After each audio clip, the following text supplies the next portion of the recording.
আলা রাসূলিল্লাহ বাদ।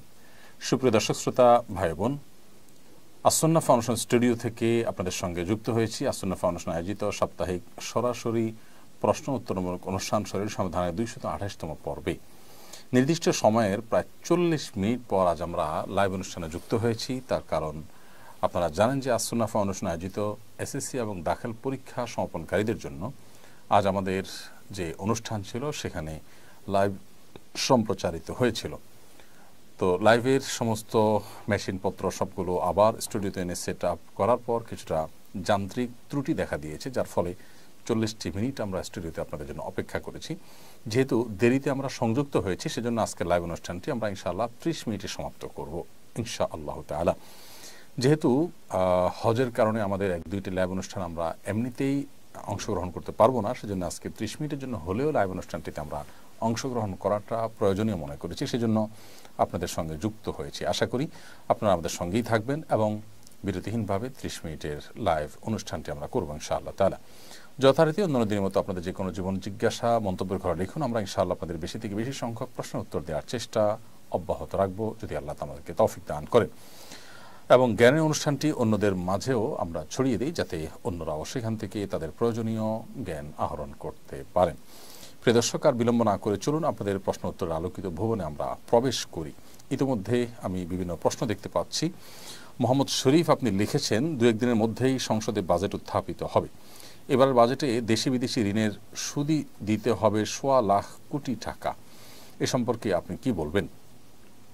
ভাই শরীফ, এ বিষয়ে আমরা এর আগেও একাধিকবার বলেছি, বাংলাদেশের সংখ্যাগরিষ্ঠ জনগণ যেহেতু মুসলিম এবং এদেশের মুসলমানরা অন্য যে কোনো বিষয়ের ক্ষেত্রে তাদের ত্রুটি বিচ্ছেদে যাই থাকুক না থাকুক, সুদ থেকে বাঁচার জন্য প্রত্যেকটা মানুষ কম বেশি চেষ্টা করে। যার কারণে আমরা দেখি যে কনভেনশনাল ব্যাংকগুলো পর্যন্ত ইসলামী ব্যাংকিংয়ের উইং খুলতে বাধ্য হয়, কারণ মানুষ সুদকে ঘৃণা করে, সুদ থেকে বাঁচার চেষ্টা করে।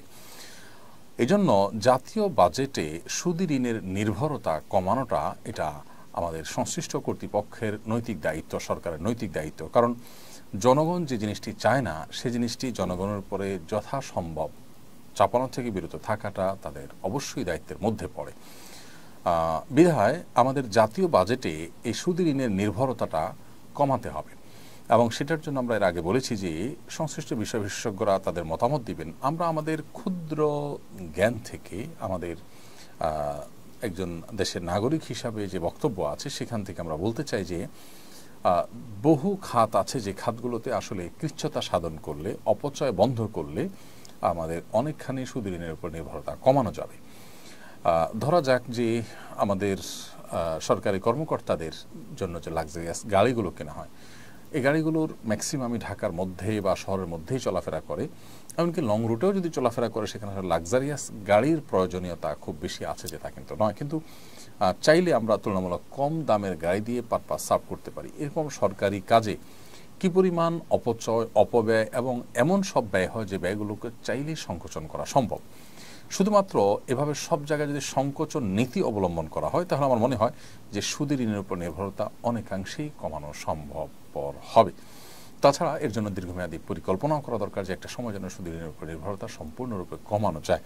আল্লাহ রাব্বুল আলামিন সংশ্লিষ্টদেরকে সেই তৌফিক দান করুন। আমাদের সবাইকে প্রত্যেকের যার যার জায়গা থেকে সুদ থেকে মুক্ত থাকার জন্য আমাদের ব্যক্তিগত পর্যায়ে, রাষ্ট্রীয় পর্যায়ে যার যার জায়গা থেকে যার যার করণীয় আছে, সংশ্লিষ্ট সবাই যার যার দায়িত্বগুলো আমরা পালন করবো। আল্লাহ তাআলা আমাদেরকে তৌফিক দান করুন।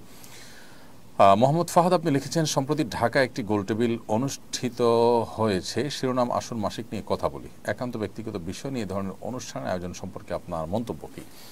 এটা আমার মনে হয় অতি সম্প্রতি নয়, তবে সম্প্রতি এটা নিয়ে আলোচনা উঠেছে।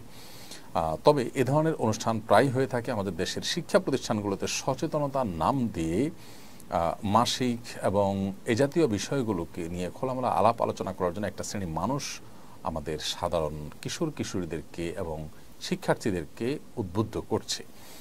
প্রশ্ন হলো যে মাসিকের মতো বিষয়কে খোলামেলা কেন আলাপ করতে হবে? তারা বলছেন ট্যাবু ভাঙবেন। এই ট্যাবু ভাঙতে হবে কেন? অর্থাৎ তথাকথিত ট্যাবু ভাঙার নামে আপনি মাসিকের মতো একান্ত ব্যক্তিগত এবং সিক্রেট পার্সোনাল বিষয়গুলোকে খোলামেলা আলোচনা কেন করছেন? আমরা অনেকেই হয়তো জানি না যে এই চক্র বিদেশি এনজিও এবং তাদের মদতদাতা, তাদের এদেশি এজেন্ট যারা আছে, তারা এই মাসিক নিয়ে আপনার আলাপসালাপ, প্যাড নিয়ে আলাপসালাপ, এই জাতীয় বিষয় নিয়ে আলাপসালাপ তারা স্কুলে খুল্লম খোলা করার জন্য তারা ক্যাম্পেইন করছে। এবং রীতিমতো আমাদের অনেকের কাছে এটা বেশ মানে গা সওয়া নয়, শুধুমাত্র অনেকে এটাকে অ্যাপ্রিসিয়েট করছি, আমরা মনে করছি যে কাজটা হয়তো ভালো। আমার প্রশ্ন হলো যে মানব ইতিহাসের শুরু থেকে আজও পর্যন্ত মেয়েদের যে মাসিক হয়ে থাকে, এই মাসিক নিয়ে খুল্লম খোলা আলাপ আলোচনা না হওয়ার কারণে কি ক্রাইসিস তৈরি হয়েছে, সমস্যাটা কি তৈরি হয়েছে? যদি বলেন যে কোথাও কোনো মেয়ে এই সম্পর্কে খুব বেশি খোলামেলা না হওয়ার কারণে বা না বলতে না পারার কারণে তার কোনো সমস্যা হয়েছে, তো সেটার রেশিও কতটুকু? আর এখন এটা নিয়ে খোলামেলা আলোচনা করার যে ফলশ্রুতি সেটা কি, সেটা দিনের আলোর মতো পরিষ্কার এবং কারোর সেটা বোধহয় আর বলে বোঝানোর অপেক্ষা রাখে না। দেখুন, মানুষের স্বভাবজাত লজ্জা, লাজুকতা, এটা মানুষের অনেক বড় একটা সম্পদ। এটা যখন হারিয়ে ফেলে কোনো সমাজের মানুষ, তখন সে সমাজ থেকে মানুষ ভালো কিছু আশা করে না, সেখান থেকে কল্যাণের কোনো কিছু মানুষ পায় না। মাসিকের মতো পার্সোনাল বিষয় নিয়ে তো আলাপ আলোচনা করতে, মানুষ তো মলমূত্র ত্যাগ করে, সেটাও তো পার্সোনাল বিষয়, তো সেটা নিয়ে একেবারে খুল্লম খোলা গোল টেবিল বৈঠক করে আলোচনা করেন তো দেখি? নিশ্চয়ই সেটা আপনি আলোচনা ওইভাবে করবেন না। আজকাল এই ক্যাম্পেইন যারা করছে তারা এও বলছে যে বাবা ভাইকে মাসিকের প্যাড আনতে দেন এবং এটা গোপন করতে হবে কেন? আমার প্রশ্ন হলো যে গোপন করার মধ্যে সমস্যাটা কোন জায়গায়? আমাদের সমাজে এই মানে যুগ যুগ ধরে যে চলে আসছে এই বিষয়ে মানুষের স্বভাবজাত লাজুকতা, আর এটা তো লাজুকতার বিষয়, এটা এমন এক বিষয় যে এটা আসলে খোলামেলা আলোচনার বিষয় না।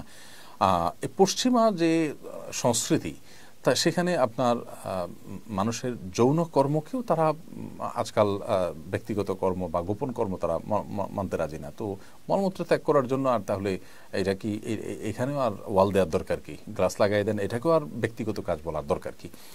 খুবই দুর্ভাগ্যজনক। এরা আমাদের সমাজের তরুণদের মধ্যে, বিশেষ কিশোরদের মধ্যে নির্লজ্জতাকে ছড়িয়ে দিতে চায়। এদের বিরুদ্ধে আমাদের সোচ্চার হতে হবে। এরা আমাদের সমাজে নানা মুখরোচক স্লোগান দিয়ে এ ধরনের ক্যাম্পেইন করছে এবং এই সমস্ত ক্যাম্পেইনের কুফল আমরা দেখতে পাচ্ছি। আজ আমাদের কিশোরদের যে ভয়াবহ দুরবস্থা, এর অন্যতম কারণ হলো তাদের এই স্বভাবজাত যে লাজুকতা, সেটাকে তারা তুলে দেওয়ার অপচেষ্টায় লিপ্ত আছে। এমডি মাসুম বাচ্চা লিখেছেন, কোনো সম্পদের নেশাব পরিমাণ মালিক হলে 1 বছর অতিবাহিত হওয়ার পর ওই সম্পদ যদি নেশাব পরিমাণ না থাকে তাহলে যাকাত দিতে হবে কিনা? সকল সম্পদকে 1 বছর অতিবাহিত হওয়া শর্ত?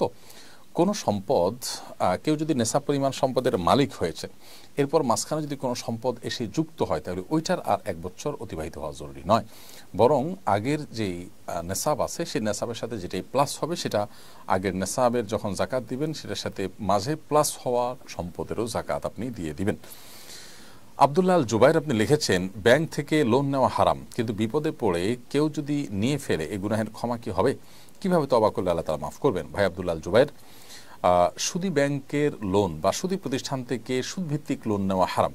অতএব কেউ সুদভিত্তিক লোন নিয়ে ফেললে আল্লাহ সুবহানাহু ওয়া তাআলার কাছে তওবার প্রক্রিয়া হলো যে খুব দ্রুততার সাথে তার অন্য স্থাবর সম্পদ দিয়ে বিক্রি করে হলেও বা অন্য হালাল বা বৈধ লোন নিয়ে হলেও এই লোনটাকে ক্লোজ করে ফেলা, অর্থাৎ যত দ্রুত সম্ভব এটা ক্লোজ করে ফেলা এবং আগের চুক্তি অনুযায়ী যে সুদ, সে সুদ দেওয়ার কারণে যদি তিনি এখন ভুল বুঝতে পারেন এবং তওবা নাসুহা করেন, আশা করে যে আল্লাহ তাআলা তাকে মাফ করবেন এবং তওবা নাসুহা করবেন, জীবনে আর কখনো তিনি সুদের পথে পা বাড়াবেন না, যত বিপদই তার হোক না কেন। আশা করে যে আল্লাহ রাব্বুল আলামিন ক্ষমা করবেন, কারণ তিনি ক্ষমাশীল, তিনি ক্ষমাকে ভালোবাসেন। ইন্নাল্লাহা ইউহিব্বুত তাওয়াবিনা ওয়া ইউহিব্বুল মুতাতাহহিরিন। আল্লাহ তাআলা তওবা করে আল্লাহর দিকে যারা আসেন তাদেরকে আল্লাহ তাআলা ভালোবাসেন, বিধায় তওবা করে গুনাহ মাফ চাইলে আশা করে যে আল্লাহ তাআলা মাফ করবেন। নদী এআইডি থেকে আপনি লিখেছেন, কিভাবে দোয়া করলে দোয়া কবুল হয়? দেখুন, দোয়া আল্লাহ তাআলার সবচেয়ে প্রিয় আমল, বান্দার এই আমলটি আল্লাহ সবচেয়ে বেশি পছন্দ করেন, বিধায় দোয়া আমাদের করা উচিত। দোয়া কবুলের প্রক্রিয়া 3টি হয়ে থাকে হাদিসের আলোকে। একটা হলো আমি যা চাইলাম কাঙ্ক্ষিত তা পেয়ে গেলাম, আরেকটা হলো যা চাইলাম তা পেলাম না, কিন্তু বিপরীতে এমন কিছু পেলাম যেটা আসলে এই দোয়ার চাইতেও, যেটা কাঙ্ক্ষিত আমি চেয়েছি দোয়ার মাধ্যমে, এর চাইতেও গুরুত্বপূর্ণ কিছু, সেটা যদি আমি পেয়ে যাই তাহলে সেটা হবে এর চাইতেও গুরুত্বপূর্ণ। হতে পারে আমি আমার জন্য একটা জিনিসকে ভালো মনে করে আল্লাহর কাছে চাইছি, আল্লাহ তাআলা সেটা না দিয়ে অন্য একটা জিনিস দিলেন যা আমি আসলে চাইনি, অথচ সেটা আমার জন্য আরও বেশি ইম্পর্টেন্ট। এরকম অনেক সময় আমাদের দোয়া কবুল হয়। আবার কোনো কোনো ক্ষেত্রে আমার কাঙ্ক্ষিত বিষয়টা দুনিয়ার তার কোনো বিনিময় না দিয়ে আল্লাহ তাআলা আখিরাতে তার বিনিময় দিবেন। এটাও দোয়া কবুলের একটা প্রক্রিয়া এবং পদ্ধতি। তো সব ক্ষেত্রেই আল্লাহ রাব্বুল আলামিনের কাছে বান্দা কল্যাণের আশা করবেন এবং কখনো নিরাশ হবেন না। দোয়া কবুলের শর্ত পূরণ করে দোয়া করলে ইনশাআল্লাহ দোয়া কবুল হবে, সেই ব্যাপারে জোরালোভাবে তিনি আশা রাখবেন। হালাল ভক্ষণ থাকা, হালাল উপার্জন থাকা, সেই সাথে অবৈধ বা অন্যায় কোনো কাজের জন্য দোয়া না করা, দোয়া করে দোয়া কবুলের জন্য তাড়াহুড়া না করা, এই বিষয়গুলো দোয়া কবুলের জন্য মৌলিকভাবে শর্ত। আলী হাসান লিখেছেন, আমি যে দোকানে চাকরি করি সে দোকানে মালিক মাঝে মধ্যে দোকানে থাকেন না, তখন দোকান বন্ধ করতেও নিষেধ করে যান। আমার তখন দোকানে নামাজ পড়া লাগে, এখন কি ওই জায়গায় চাকরি করা আমার জন্য জায়েজ হবে? ভাই আলী হাসান, দোকানে যদি নামাজ পড়তেই হয় তার দোকানে একাধিক ব্যক্তি থাকলে তাদেরকে নিয়ে জামাতে নামাজ পড়বেন, এবং মাঝে মধ্যে এরকম হলেও প্রায় সময় আপনি যেন জামাতে সামিল হতে পারেন মালিকের সাথে, সেটি নিয়ে আপনি আলোচনা করবেন, বোঝাপড়া করার চেষ্টা করবেন। আর যদি আপনার সাথে আর কেউ না থাকে বা কেউ আপনাকে তিনি জামাতে নামাজ পড়ার কোনো সুযোগ না দেন, তাহলে সেক্ষেত্রে অবশ্যই আপনি বিকল্প কোনো চাকরি খোঁজার চেষ্টা করবেন এবং আল্লাহ তাআলার উপরে আস্থা রাখবেন, ভরসা রাখবেন। আল্লাহ তাআলা আপনার রিজিকের ব্যবস্থা ইনশাআল্লাহ অবশ্যই করবেন। সেভাবে সিরিয়াসনেসের সাথে আপনি চেষ্টা করবেন এবং বিকল্প নিয়ে ভাববেন। মোহাম্মদ ফাহাদ লিখেছেন, সম্প্রতি ঢাকা একটি গোলটেবিল অনুষ্ঠিত হয়েছে, শিরোনাম হলো আসন মাসিক নিয়ে কথা বলি। সরি, এটা নিয়ে আমরা তো একবার উত্তর দিয়েছি। শামসুল ইসলাম আপনি লিখেছেন, আমার বয়স 35, আমি কোরআন হিফজ করতে চাই, আমি কিভাবে তা করতে উদ্যোগ নিতে পারি, পরামর্শ দিতে অনুরোধ করছি। ভাই শামসুল ইসলাম, 35 বছর বয়সে কেউ চাইলে কোরআন কারীমে হিফজ করতে পারে। আপনার তেলাওয়াত যদি বিশুদ্ধ না থাকে তাহলে আপনার প্রথম কাজ হবে তেলাওয়াত বিশুদ্ধ করা। আপনার আশেপাশে কোনো মসজিদের ইমাম, খতিব, কোনো হাফেজ, এরকম কোনো ব্যক্তির শরণাপন্ন হয়ে তাদের মাধ্যমে কোরআন কারীমের বিশুদ্ধ করার কাজটি আপনি সব কিছুর আগে করবেন। এর পাশাপাশি আপনি যদি সুযোগ পান তাহলে সেক্ষেত্রে আপনার দায়িত্ব হবে হেফজ শুরু করে দেওয়া। কোনো একজন হাফেজে কোরআন যিনি কোনো একটা মসজিদে দায়িত্ব পালন করছেন অথবা কোনো একটা মাদ্রাসায় দায়িত্ব পালন করছেন, এক কথা যিনি হাফেজ, এরকম কোনো ব্যক্তির শরণাপন্ন হয়ে তার সহযোগিতা নিয়ে আপনি প্রতিদিন একটু একটু করে তেলাওয়াত করবেন এবং যেটা তেলাওয়াত করছেন সেটা সালাতের মধ্যে, নামাজের মধ্যে বারবার করে নফল নামাজে, ফরজ নামাজে আপনি পড়তে থাকবেন। ইনশাআল্লাহ আপনি এভাবে যদি ধীরে ধীরে শুরু করে দেন, আশা করা যায় আল্লাহ রাব্বুল আলামিন একসময় আপনাকে অবশ্যই তৌফিক দান করবেন এবং আপনি ইনশাআল্লাহ তাআলা আপনার কাঙ্ক্ষিত জায়গায় পৌঁছতে পারবেন, অর্থাৎ আপনি আপনার হিফজ সম্পাদন করতে পারবেন। আল্লাহ তাআলা আপনাকে সেই তৌফিক দান করুন, আমরা মনে প্রাণে আপনার জন্য দোয়া করছি। মুবাশশির আলী আপনি লিখেছেন, বর্তমানে অনেক আলেম বিয়ের সময় মেয়ের সামনে বসে কবুল পড়ায়, এটা কতটুকু ইসলাম সম্মত? দেখুন, বিয়ের সময় মেয়ের সামনে বিয়ের আগদ হতে পারে যদি মেয়ে পর্দা পুশিদার মধ্যে থাকে, কোনো অসুবিধা নেই। পর্দা পুশিদার মধ্যে থেকে যদি আগদ হয় তাহলে সে আগদ অনুষ্ঠান জায়েজ আছে। আর যদি পর্দা পুশিদার খেলাফ হয় তাহলে সেক্ষেত্রে মেয়েকে উপস্থিত রেখে এমনটি করার কোনো কারণ নেই, কারণ পর্দা ইসলামের ফরজ বিধান, বিধায় সেই ফরজ বিধান বিবাহের মধ্যে লঙ্ঘন হলে সেটা কিন্তু নাজায়েজ কাজ হবে। বিধায় এই বিষয়টি খেয়াল রাখতে হবে যে মেয়ের উপস্থিতি যদি আগদ হয়ে থাকে সেখানে পর্দা ঠিকমতো হচ্ছে কি হচ্ছে না। তো এই জন্য মেয়ের উপস্থিতি থাকাটা যে জরুরি নয় সেটা আমাদের বোঝা দরকার। অনেকে মনে করি আমরা মেয়েদের উপস্থিতি থাকা জরুরি, মেয়ের উপস্থিতি থাকা মোটেও বিয়ের আগদ সম্পন্ন হওয়ার জন্য জরুরি নয়, বরং আগদ সম্পন্ন হওয়ার জন্য মেয়ের অনুমতিটা জরুরি। অনুমতি যদি নিয়ে আসা হয় বা মেয়ের সম্মতি যদি থাকে সেক্ষেত্রে মেয়ের পক্ষ থেকে মেয়ের বাবা বা পরিবারের কোনো সদস্য তার তরফ থেকে প্রস্তাব বা সম্মতি এটা দিলেই চলবে ইনশাআল্লাহ তাআলা। এরপরে সোহাইব আহমদ আপনি লিখেছেন, আসুন্নাহ ফাউন্ডেশনের সবার জন্য কোরবানি প্রজেক্টের আদ্যপন্ত জানতে চাই। ভাই সোহাইব আহমদ, আসুন্নাহ ফাউন্ডেশনের কোরবানি প্রজেক্টের ইতিমধ্যে আমরা ঘোষণা করেছি, সবার জন্য কোরবানি প্রজেক্ট এবছরও ইনশাআল্লাহ যথারীতি হচ্ছে এবং সেই সাথে আমরা কোরবানির গোশত সংগ্রহ করার কাজ যেটি গত 2 বছর যাবত করছি সেটি এবছর আমরা আবারও করছি ইনশাআল্লাহ তাআলা। এই বছর কোরবানির একটা গরুর দাম 91,000 টাকা ধার্য হয়েছে, 7 ভাগের 1 ভাগ 13,000 টাকায় দেওয়া যাবে, আর ছাগলের দাম ধরা হয়েছে 15,000 টাকা। এবং বন্যা দুর্গত এলাকাগুলোকে এবার প্রাধান্য দিয়ে আমরা কোরবানির কাজ পরিচালনা করবো ইনশাআল্লাহ তাআলা। এবং কোরবানির জন্য আপনারা যারা আমাদের মাধ্যমে কোরবানি সম্পাদনা করবেন, অনেক প্রবাসী লোক আছেন বা দেশে থাকা অনেকে আছেন যারা আমাদের মাধ্যমে কোরবানি করতে চান, আপনাদের কোরবানিটা আমরা করে গরিব দুঃখীদের মধ্যে যে গোশত বিতরণ করে দিব ইনশাআল্লাহ। প্রত্যেকের কোরবানির কার্ডটা কোথায় হচ্ছে আমরা আপনাদেরকে SMS এর মাধ্যমে ইনশাআল্লাহ তাআলা জানিয়ে দেওয়ার চেষ্টা করব। লুবনা ইসলাম লিখেছেন, আমি কাউকে অভিশাপ দিয়েছি, এখন করণীয় কি? আপনি কাউকে অভিশাপ দিয়ে থাকলে আল্লাহর কাছে তওবা করবেন, মাফ চাইবেন এবং তার জন্য বরং নেক দোয়া করবেন যাকে অভিশাপ দিয়েছেন, ইনশাআল্লাহ বিদিন আল্লাহ তাআলা ক্ষমা করবেন। আল্লাহ রাব্বুল আলামিন কোরআন কারীমে বলেছেন যে মানুষ যে বদদোয়া দিয়ে থাকে আমরা, এই জাতীয় বিষয়গুলো যদি আল্লাহর সাথে সাথে কবুল করতেন তাহলে মানুষ শেষ হয়ে যেত। ওয়ালাউ ইয়াজ্জালুল্লাহু শাররা ইসতাআজালাহুম বিল খায়র লাকুদিয়া ইলাইহিম আজালুহুম। মানুষের ভালো দোয়াগুলো আল্লাহ তাআলা যেরকম দ্রুততার সাথে কবুল করেন, মন্দ দোয়াগুলো যদি এরকম দ্রুততার সাথে কবুল হয়ে যেত তাহলে তাহলে মানুষ অনেক আগেই ধ্বংসপ্রাপ্ত হয়ে যেত। অতএব বোঝা গেল যে মানুষের ভালো দোয়াগুলোর মতো করে বদদোয়াগুলো আল্লাহ তার সাথে সাথে কবুল করেন না। বিশেষ করে বান্দা যখন তওবা করে ফিরে আসে তখন সেটির ক্ষতি থেকে আল্লাহ তাআলা বাঁচিয়ে দেন। সিজানুর রহমান আপনি লিখেছেন, আমি একজন স্টুডেন্ট, আমি পড়াশোনার চাপে মসজিদে গিয়ে নামাজ পড়তে পারি না। আলহামদুলিল্লাহ আমার তেলাওয়াত শুদ্ধ আছে, এমত অবস্থায় রুমে নামাজ হবে কিনা দয়া করে জানাবেন। ভাই সিজানুর রহমান, আপনি ছাত্র মানুষ, পড়াশোনার চাপে যে মসজিদে গিয়ে সালাত আদায় করতে পারছেন না এবং আপনার তেলাওয়াত শুদ্ধ আছে, তো সেক্ষেত্রে আপনি রুমে কয়েকজনকে নিয়ে জামাতে নামাজ পড়তে পারেন প্রয়োজনে, কিন্তু একাকী নামাজ পড়বেন না। পড়াশোনার চাপ এটা যেরকম আপনি নিচ্ছেন ঠিক একইভাবে সালাতে জামাতের সাথে সালাত আদায়ের চাপও আপনার নেওয়ার মানসিকতা থাকতে হবে। যদি সেটা না হয় তাহলে সেক্ষেত্রে বুঝতে হবে যে আপনার দিনদারিতার মধ্যে ঘাটতি আছে, দিনদারিতার মধ্যে কমতি আছে, বিধায় আপনাকে যে কোনো মূল্যে জামাতের সালাত আদায়ের পরে গুরুত্ব আরোপ করতে হবে। হৃদয় আহমেদ আপনি লিখেছেন, তাহাজ্জুদ নামাজ এবং ফজরের নামাজ একসাথে পড়া যাবে কিনা? তাহাজ্জুদের ওয়াক্ত এবং ফজর ওয়াক্ত তো ভিন্ন ভিন্ন, অতএব একসাথে কীভাবে পড়বেন? তবে এভাবে হতে পারে যে ফজর ওয়াক্ত শুরু হয়েছে, তার 5 মিনিট আগে আপনি তাহাজ্জুদ পড়ে শেষ করলেন, 5 মিনিট বিরতি দিয়ে আজান হয়ে গেল, তারপরে আপনি ফজরের নামাজ পড়ে ফেললেন। এইভাবে একসাথে বলতে এইভাবে আপনি পড়তে পারেন, তবে অবশ্যই পুরুষ মানুষ জামাতের সাথে আদায় করতে হবে ফজরের নামাজ। ওয়ালিউল্লাহ মেজবা লিখেছেন, জায়গার সংকট থাকলে 30-40 বছর পুরানো কবরের উপরে ঘর তোলা যাবে কিনা, এর বিধান কি? যদি কবরের লাশ মাটির সাথে মিশে যায় এবং বিকল্প কোনো জায়গা না থাকে, কেউ নিরুপায় হয়, তাহলে সেক্ষেত্রে কবরের উপরে রাস্তাঘাট করা বা ঘরবাড়ি করাকে অনেক ওলামা ইকরাম জায়েজ বলেছেন, যদি অনেক ওলামা ইকরাম সেটাকে সর্বাবস্থায় কবরস্থানের পরে কোনো স্থাপনা করাকে মাকরুহ বলেছেন।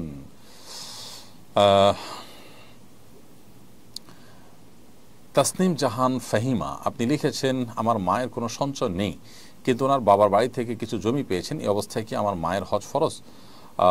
বোন তাসনিম, আপনার মায়ের কোনো সঞ্চয় যেহেতু নেই, অতএব বাবার বাড়ি থেকে যে জমি পেয়েছেন সেই জমির উপার্জনের উপরে তিনি যদি নির্ভর থাকেন অথবা তার ফসলের উপর নির্ভর থাকেন, তাহলে সেক্ষেত্রে তার সেই জমি বিক্রি করে তার জাকাতও দিতে হবে না, হজও করতে হবে না। আর যদি ওই জমির উপরে নির্ভরতা তার করতে না হয়, বরং এটা এমনিতেই পড়ে থাকে, তাহলে সেক্ষেত্রে এই জমি বিক্রি করে হজ করার মতো সুযোগ থাকলে তিনি হজ করবেন। একজন নারীর হজ করার জন্য 2জন লোকের হজের টাকা লাগে, মাহরাম এবং তার নিজের, সেরকম টাকা যদি হয় টাকা এগুলা বিক্রি করে তাহলে তাকে হজ করতে হবে। আর জাকাতের বিষয়টা হলো যে ল্যান্ড যদি বিক্রির উদ্দেশ্যে না থাকে, জাস্ট পড়ে আসে অ্যাজ এ অ্যাসেট অথবা ফসল উৎপাদন করছেন, তাহলে ল্যান্ডের ভ্যালুর উপরে জাকাত আবশ্যক হয় না। জায়ান আহমদ আপনি লিখেছেন, নামাজ বা কোনো আমল করার সময় মনের অজান্তে লোক দেখানোর কথা মনে হয়, সাথে সাথে অনুতপ্ত হয়ে এতে কি দিয়া হবে? না, এতে দিয়া হবে না ইনশাআল্লাহ। নিজের ইচ্ছার বাইরে মনের ভিতরে যে আপনার চিন্তা আসে, এই চিন্তার কারণে মানুষ গুনাহগার হবে না, এটা শয়তান সৃষ্টি করে, এবং এটা আসার সঙ্গে সঙ্গে মানুষ যখন অনুতপ্ত হয়, লজ্জিত হয়, নিজেকে ভৎসনা করে এবং তওবা করে ফিরে আসেন, আশা করে যে আল্লাহ রাব্বুল আলামিন তাকে ক্ষমা করবেন। মামুন বিল্লাহ আপনি লিখেছেন, প্রাকৃতিক দুর্যোগ এলেই কেউ একে আল্লাহর গজব সাব্যস্ত করেন, অথচ এতে অনেক আলেম ওলামাও মারা যান, আসলেই কি এসব আল্লাহর গজব? আমরা এর আগে বিভিন্ন সময় বলেছি যে প্রাকৃতিক দুর্যোগ মানেই আল্লাহর গজব মনে করাটা এটা আমাদের জ্ঞানের স্বল্পতার কারণে আমরা করে থাকি। মূলত প্রাকৃতিক দুর্যোগ এটি কখনো কখনো আল্লাহ তাআলার তরফ থেকে বান্দার জন্য পরীক্ষা হিসাবে থাকে, কখনো কখনো এটি আল্লাহ তাআলা দিয়ে থাকেন বান্দার সবর এবং মর্যাদার মাধ্যমে তার মর্যাদা বৃদ্ধি করবার জন্য, আবার কখনো কখনো মানুষের কৃতকর্মের ফসল স্বরূপ দিয়ে থাকেন। অতএব এটাকে সর্বাবস্থায় আপনার গণহারে আল্লাহ তাআলার পক্ষ থেকে আযাব বা গজব হিসাবে আখ্যায়িত করা এটা মোটেই দায়িত্বশীলতার পরিচয় নয়। শাহিনা আফরোজ নিশি লিখেছেন, আমার এক বোন তার প্রবাসী স্বামীকে তালাক দিয়ে একই দিনে প্রেমিককে বিয়ে করে, তার এই বিয়ে এবং তালাক বৈধ হয়েছে কিনা, না হলে করণীয় কি? তা আর এই মেয়ে যদি তার ভুল বুঝে পূর্বের স্বামীর কাছে ফেরত যেতে চায়, যেতে পারবে কিনা, পারলে কি করতে হবে? বোন শাহিনা, প্রথম কথা হলো যে এই ধরনের প্রশ্নের উত্তর কোনো আলেমের সাথে সরাসরি সাক্ষাৎ করে ডিটেল লিখে তারপরে নেওয়ার চেষ্টা করতে হবে, কারণ এখানে অনেকগুলো পাল্টা প্রশ্নের ব্যাপার আছে যে প্রশ্নগুলো আপনাকে আমি করতে পারছি না এখানে। অতএব আমি অনুরোধ করব যে কোনো একটা ফতোয়া বিভাগে কোনো বড় কোনো মাদ্রাসায় কোনো মুফতি থাকলে তার সাথে ফেস টু ফেস আপনি বিস্তারিত জানিয়ে তারপরে এই সমস্যার সমাধান নেওয়ার চেষ্টা করবেন। বিশেষ করে তিনি কি তালাক দিয়েছেন কিভাবে, একজন স্ত্রী তো তার স্বামীকে তালাক দিতে পারেন না, তাহলে তার প্রক্রিয়াটা কি ছিল, অর্পিত তালাকের ছিল কিনা, অর্পিত তালাকের শর্ত পাওয়া গেছে কিনা, অনেকগুলো ব্যাপার স্যাপার থাকবে। তবে মৌলিকভাবে একটু বলে রাখি যে একজন স্বামীর সাথে কোনো নারীর যদি বৈধ ডিভোর্সও হয়, এখানে আদৌ বৈধ ডিভোর্স হয়েছে কিনা আমরা জানি না, যদি বৈধ ডিভোর্স হয়েও থাকে তারপরও তিনি সাথে সাথে আরেকটি বিয়ে করলে পরবর্তী বিয়েটা অবৈধ হয়, সে বিয়ে বাতিল এবং সে বিয়ে গ্রহণযোগ্য নয়। আর পূর্বের স্বামীর কাছে ফিরে যাওয়াটা নির্ভর করবে যে তালাক তার কোন পর্যায়ে আছে, তিনি কোন পর্যায়ে তালাক দিয়েছেন, সেটা আদৌ তালাক হয়েছে কিনা, হলে কয় তালাক হয়েছে, এগুলোর উপর নির্ভর করবে। বিধায় এই বিষয়ে আমি আসলে উত্তর দিতে পারছি না আপনাকে। সাব্বির হোসেন লিজেন আপনি লিখেছেন, না বুঝে ওয়াদা করে ওয়াদা ভঙ্গ করলে কোনো ক্ষতি হবে কিনা। না বুঝে ওয়াদা করেছেন এমন ওয়াদা যেটা আসলে রক্ষা করতে পারবেন না, তো এটা আপনি ভঙ্গ করেছেন, তাহলে সেক্ষেত্রে আল্লাহ তাআলার কাছে তওবা করবেন, খাঁটি তওবা, যে এ ধরনের দায়িত্ব জ্ঞানহীনতার কাজ আর করবেন না। কারণ ওয়াদা করার পর ওয়াদা খেলাফ করা গুনাহের কথা এবং কবিরা গুনাহ, তো এই কবিরা গুনাহ থেকে আল্লাহ তাআলার কাছে মাফ চাইতে হবে, তওবা নাসুহা এবং খাঁটি তওবা করতে হবে। এরপর প্রশ্ন হলো, আমি একটি হিন্দু সম্প্রদায়ের মেয়ে, আমি ইসলাম ধর্মকে বিশ্বাস করি এবং আল্লাহর ইবাদত করতে চাই। এখন আমি যদি প্রকাশ্যে ইসলাম ধর্ম গ্রহণ করি তাহলে আমার পরিবার আমাকে ত্যাগ করবে, এমন অবস্থায় আমার কি করা উচিত, আমার পরামর্শ চাই। ধন্যবাদ বোন, আল্লাহ তাআলা আপনাকে হেদায়েতের পথে আসার তৌফিক দান করুন, আমরা আপনার জন্য মনে প্রাণে দোয়া করছি। আর আপনার প্রশ্নের উত্তর হলো যে আপনি যখন ইসলাম ধর্মের সত্যতা বিশ্বাস করেন মনে প্রাণে এবং আল্লাহর এবাদত আপনি করতে চাচ্ছেন, তাহলে সেক্ষেত্রে আপনার সৎ সাহস থাকতে হবে। প্রকাশ্যে ইসলাম এর কথা বললে পরিবার আপনাকে ত্যাগ করবে, সেজন্য নতুন মুসলিমদের সাপোর্ট করে এরকম প্রতিষ্ঠানগুলোর সাথে যোগাযোগ করে আপনি আপনার করণীয় ঠিক করবেন এবং একজন প্রাপ্তবয়স্ক মানুষ হিসাবে আপনার সে রাইট এবং অধিকার কিন্তু আছে। বিধায় দিন বা ইসলাম গ্রহণ করার পর নানা রকম কোনটা সময় পরিস্থিতির মুখোমুখি আমাদেরকে হতে হবে, সে বিষয়গুলো মাথায় রেখেই কিন্তু আমরা অগ্রসর হতে হবে। বিকজ সাহাবীদের কথা যদি আমরা বলি, ইসলামের ইতিহাসের প্রথম জিজ্ঞার সোনালী মানব যারা ছিলেন তাদের কথা যদি বলি, তারা ইসলাম গ্রহণ করার ফলে নানা রকমের বাধা বিপত্তির মুখোমুখি হয়েছেন, এরপরও তারা কিন্তু ইসলাম থেকে পিছপা হননি। শুভানা ইয়ারি থেকে আপনি লিখেছেন, নাপাক কাপড় পরিধান করে অজু করলে অজু হবে কিনা। নাপাক কাপড় পরিধান করে যদি কেউ অজু করেন অজু হয়ে যাবে, কারণ অজুর সাথে আসলে এটা সম্পর্ক নয়। তবে পরনে থাকা কাপড় নাপাক থাকলে যত দ্রুত সম্ভব সেটাকে পরিবর্তন করা কিংবা ধোয়া উচিত। বাট এই অবস্থায় যদি অজু করেন কেউ, অজু হয়ে যাবে, অজু হওয়া না হওয়ার সাথে এটা সম্পর্ক নয়। তবে হ্যাঁ, নাপাক কাপড় শরীরে লাগার কারণে যে অংশে নাপাক লেগেছে সেই অংশটা ধুয়ে তাকে নামাজ পড়তে হবে। নাজিমউদ্দিন আপনি লিখেছেন, ঘূর্ণিঝড় রিমালের সময় অনেক মৃত বন্য প্রাণী ভেসে যেতে দেখা যায়, অনেক মৃত হরিণও দেখা গেছে, এসব হরিণের চামড়া ছাড়িয়ে ব্যবহার করা যাবে কিনা। খুবই সুন্দর একটি প্রশ্ন। আপনার প্রশ্ন উত্তর হলো যে অবশ্যই এই হরিণের চামড়া ছাড়িয়ে আমরা ব্যবহার করতে পারবো। কোনো প্রাণী যদি মারাও যায়, জবে করা না হয়, তারপরও সেই প্রাণীর চামড়া ছিলে এরপরে সেই চামড়া যথারীতি আপনার প্রসেস করে এটাকে ব্যবহার করতে চাই, সেটা করা যাবে। মৃত প্রাণীর গোশত খাওয়া যাবে না, কিন্তু চামড়া ছাড়িয়ে সেটির ব্যবহার করা ঠিকই জায়েজ আছে। বিপি রুবায়েদ আহমদ আপনি লিখেছেন, আমরা জানি সন্তানের বেহেশত মায়ের পায়ের নিচে, আবার এটাও শুনি স্ত্রীর বেহেশত স্বামীর পায়ের নিচে, এটা তো পরস্পর বিরোধী। মহিলাদের বেহেশত একই সঙ্গে স্বামী এবং মায়ের পায়ের নিচে কিভাবে হতে পারে? দেখুন, জান্নাতের ব্যাপারে মায়ের আনুগত্য বাবার আনুগত্যের মধ্যে জান্নাত নিহিত রয়েছে, এই মর্মে বর্ণনা রয়েছে। এবং স্বামীর পায়ের নিচে স্ত্রীর বেহেশত এরকম কোনো বর্ণনা আছে বলে আমার জানা নেই যে স্বামীর পায়ের নিচে স্ত্রীর বেহেশত।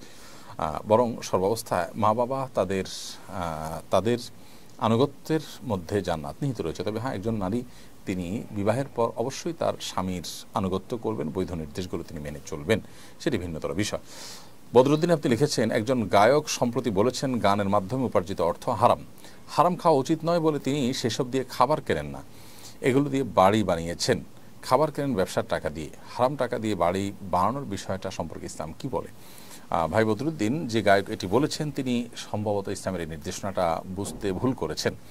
মূলত হারাম খাওয়া নিষেধ এর মানে এই নয় যে আক্ষরিক অর্থে শুধু খাওয়া, তার মানে হারাম উপার্জন করাটাই নিষেধ।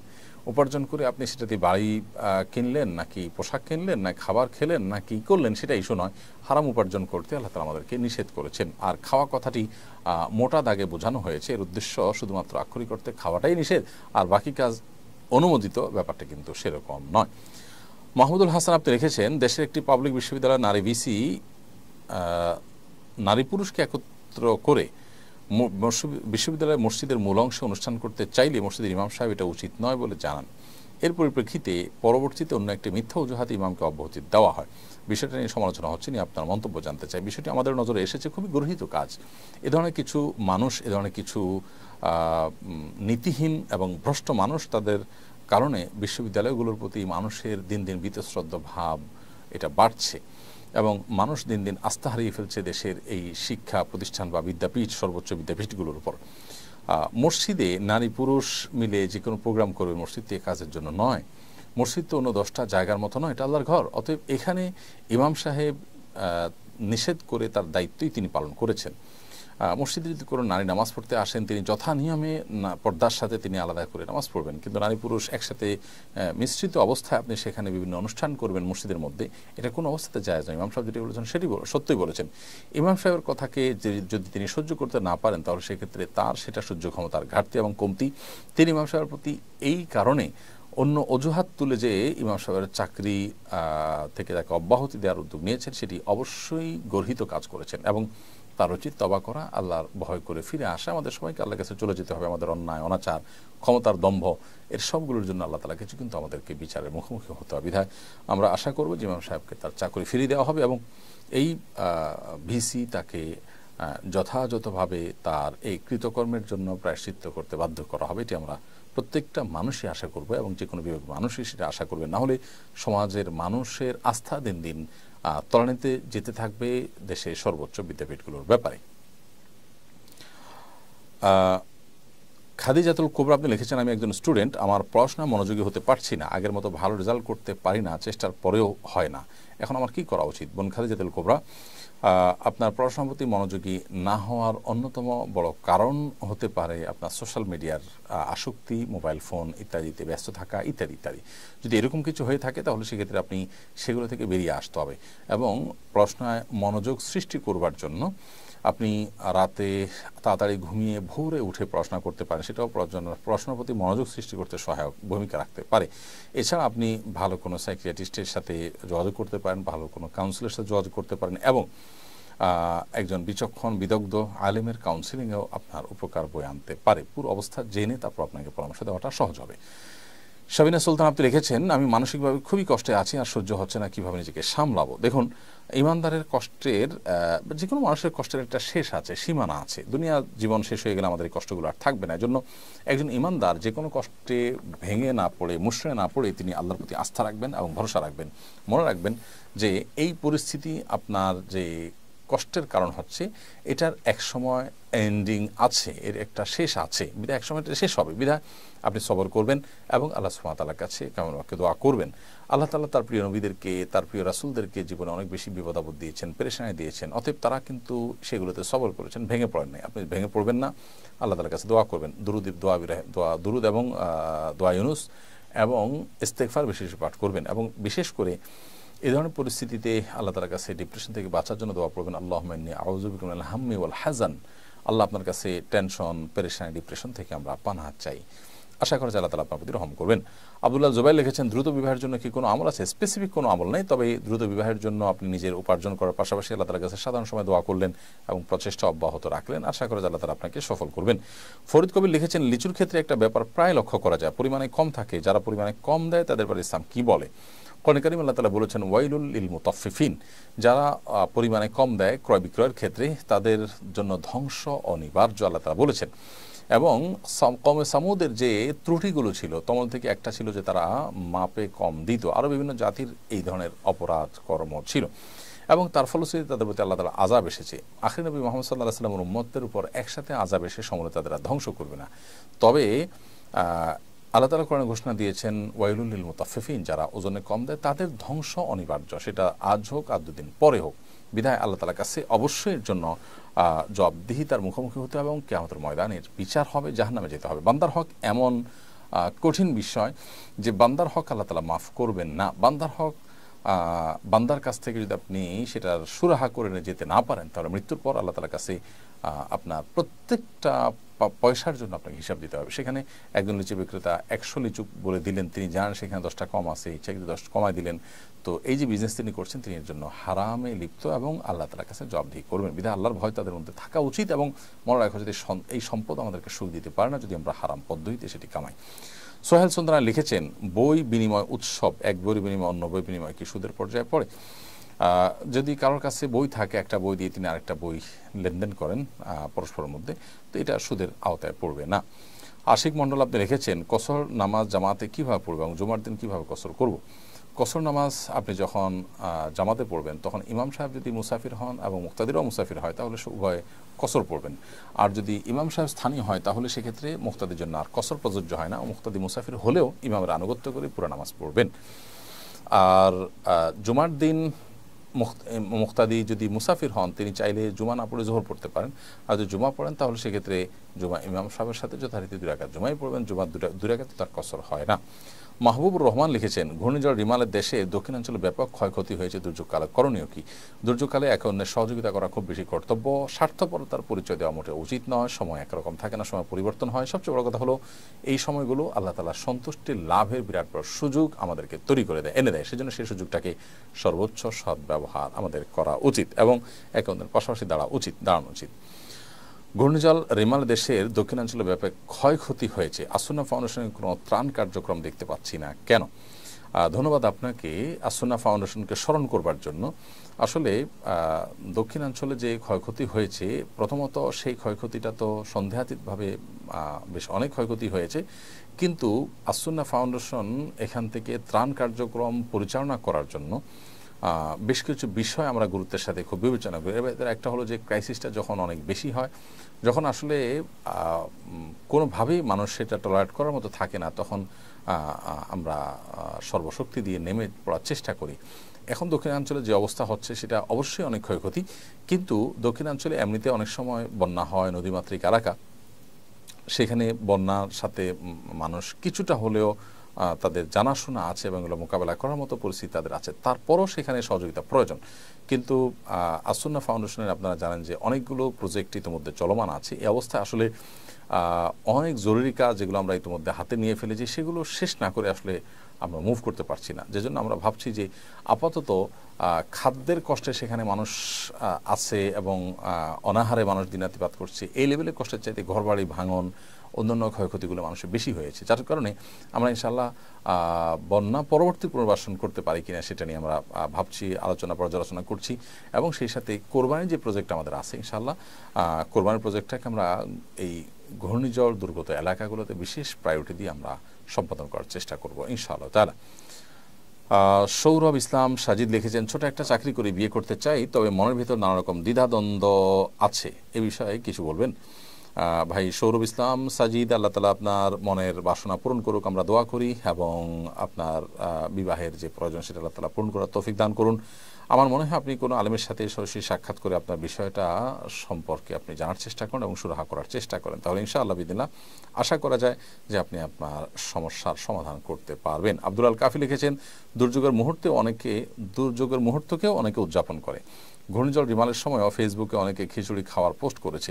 কেউ কেউ তো রিমাল দেখতে কক্সবাজারেই চলে গেছেন। বিষয়টা কীভাবে দেখেন? দেখুন, আমরা খুব ভয়ঙ্কর একটা সময় পার করছি। আমার মনে হয় যে আজকাল যে কোনো বিষয় নিয়ে উৎসব করার বা যে কোনো বিষয়কে উদযাপন করার একটা মানসিকতা আমাদের মধ্যে তৈরি হয়েছে। এটা ভোগবাদ এবং বস্তুবাদ এই সমাজে ঝেঁকে বসার কারণেই হয়েছে।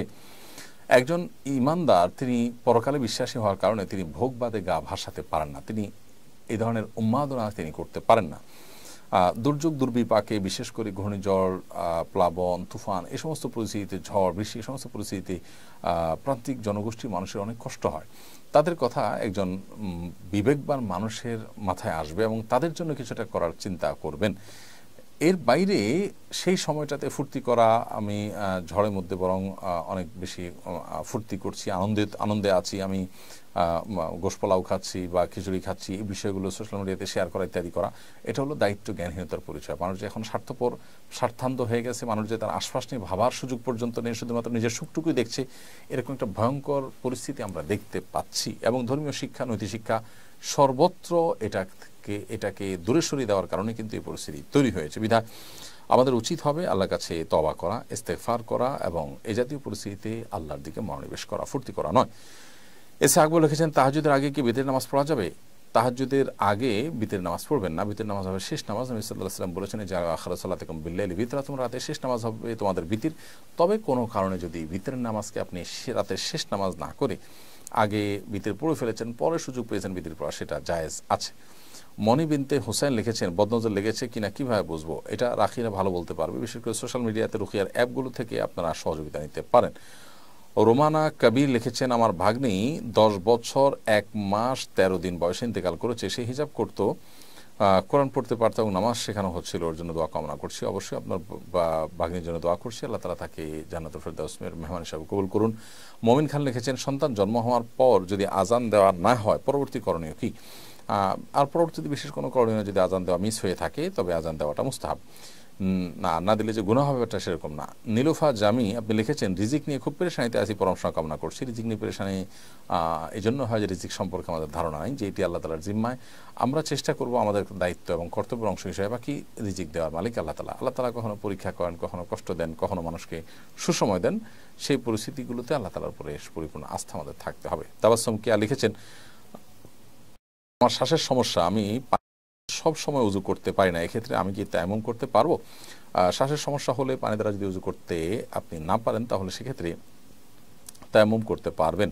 যদি গরম পানি দিয়ে ব্যবহার করতে পারেন তাহলে গরম পানি দিয়ে করবেন, যদি গরম পানিও করা না যায় তাহলে সেক্ষেত্রে নিরুপায় হলে আপনি তায়াম্মুম করতে পারবেন। এমডি 9 খান লিখেছেন, সুদখোরের বাগানের ফল খাওয়া যাবে কিনা? যে ব্যক্তি সুদখোর, তার বাগানের ফল এটা যদি তার সুদের উপার্জন থেকে না আসে, সুদি ইনভেস্টমেন্ট থেকে না আসে, তাহলে সেটা খাওয়া যেতে পারে। ফারজানা রোমা লিখেছেন, নামাজ পড়ার অবস্থা যদি মাসিক হয় তাহলে করণীয় কি? নামাজ পড়ার অবস্থা মাসিক হলে নামাজ ছেড়ে দিবেন এবং মাসিকের যে বিধিবিধান আছে সেটা প্রযোজ্য হবে। আশফিক আহমদ লিখেছেন, ঘরের দরজার সামনে একটি গাছ ছিল, গাছটি মারা গেছে কিন্তু কাটা হয়নি। অনেকে বলে এই গাছের ছত্রছায়া অমঙ্গল এবং কুলক্ষণ, আসলে কি সত্য? এটা একেবারেই কুসংস্কার, এটাকে অমঙ্গল বা অলক্ষণ কুলক্ষণ মনে করাটা বরং গুনাহের কথা।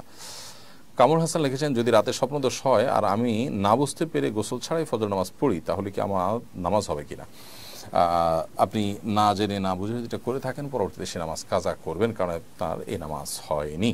মুবাশশারা বিনতে আবুল কাসেম লিখেছেন, বাবা মাকে কীভাবে দিনের পথে আনার জন্য নসিহা করব? নিজে নরমে বোঝাবেন এবং তাদের উপযোগী বই পুস্তক বা ওয়াজ নসিহত তাদেরকে শোনাবেন, পড়াবেন, অথবা অন্য কাউকে দিয়ে বোঝাবেন এবং শেষে আল্লাহর কাছে দোয়া অব্যাহত রাখবেন। ইনশাআল্লাহ বিদিনিল্লাহ আপনার এই বহুমুখী প্রচেষ্টা দ্বারা আশা করে যে আল্লাহ রাব্বুল আলামিন আপনার মা বাবাকে, আপনার প্যারেন্টসকে হেদায়েত দান করবেন। তবে চূড়ান্ত কথা হলো যে হেদায়েতের মালিক আল্লাহ তাআলা, আমরা চেষ্টা করার মালিক শুধুমাত্র আমরা চেষ্টা করব। প্রিয় দর্শক, দেখতে দেখতে আমরা অনুষ্ঠানের শেষের দিকে চলে আসছি। আমরা বলেছি যে আজকে যেহেতু যান্ত্রিক ত্রুটির কারণে লাইভটি আমরা দেরিতে শুরু করেছি, সেজন্য আমরা লাইভটি একটু সংক্ষেপে সারব। 30 মিনিট সারার কথা আমরা বলেছিলাম, কিন্তু সেটা ইতোমধ্যে 37 মিনিট হয়ে গেছে, যার কারণে আজকের জন্য আমরা লাইভটি এখানে শেষ করছি। ইনশাআল্লাহ আগামী সপ্তাহে যথাসময় আমরা আপনাদের সঙ্গে লাইভে সংযুক্ত হব। আজকে এই অনাকাঙ্ক্ষিত ত্রুটির জন্য এবং সংক্ষিপ্ত সময় লাইভ অনুষ্ঠানটি শেষ করবার জন্য আমরা দুঃখ প্রকাশ করছি। যারা কষ্ট করে দীর্ঘ সময় থেকে অপেক্ষা করেছেন তাদের কাছে ক্ষমা প্রার্থনা করছি। আমাদের অনাকাঙ্ক্ষিত ত্রুটিকে আপনারা মার্জনা করবেন। আজকে আসুন্নাহ ফাউন্ডেশন আয়োজিত এসএসসি এবং দাখিল পরীক্ষার্থীদের জন্য যে নাসিহা প্রোগ্রাম ছিল, সেখানে লাইভ অনুষ্ঠানের জন্য যন্ত্রপাতি নেওয়া হয়েছে, সেগুলো আবার স্টুডিওতে সেট আপ করতে গিয়ে কিছুটা ঝামেলা তৈরি হয়েছে। আশা করছি এটি দ্বিতীয়বার হবে না। আল্লাহ শুকর, যারা আমাদের সাথে শুরু থেকে অর্থাৎ প্রথম লাইভ থেকে ছিলেন তারা জানেন একসময় আমাদের লাইভ অনুষ্ঠানে প্রচুর যান্ত্রিক ত্রুটি হতো। আলহামদুলিল্লাহ উন্নত যন্ত্র এবং উন্নত প্রোগ্রাম আমরা এখন ইউজ করছি। আল্লাহ তাআলা মেহেরবানি করেছেন, আমাদেরকে তৌফিক দিয়েছেন, এখন আর আগের মতো ডিস্টার্ব সেভাবে হয় না। আজকে অনেকদিন পরেই আমরা একটা ডিস্টার্বের মুখোমুখি হয়েছি। আল্লাহ তাআলা আমাদেরকে কল্যাণের পথে আরও ভালোভাবে এগিয়ে যাওয়ার তৌফিক দান করুন। যে কথাগুলো আমরা শুনলাম জানলাম সেগুলো যে আমল করার তৌফিক দান করুন এবং আমাদের কোরআন হাদিসের জ্ঞানকে আমরা আরও শানিত করার তৌফিক আল্লাহ তাআলা আমাদেরকে দান করুন। সেই দোয়া রব্বে কারীমের কাছে ব্যক্ত করে আজকের মতো এখানে শেষ করছি। হাদা মা ইনদি ওয়া আলমু ইনদাল্লাহ ওয়া জাযাকুমুল্লাহু খায়রা। ওয়াসসালামু আলাইকুম।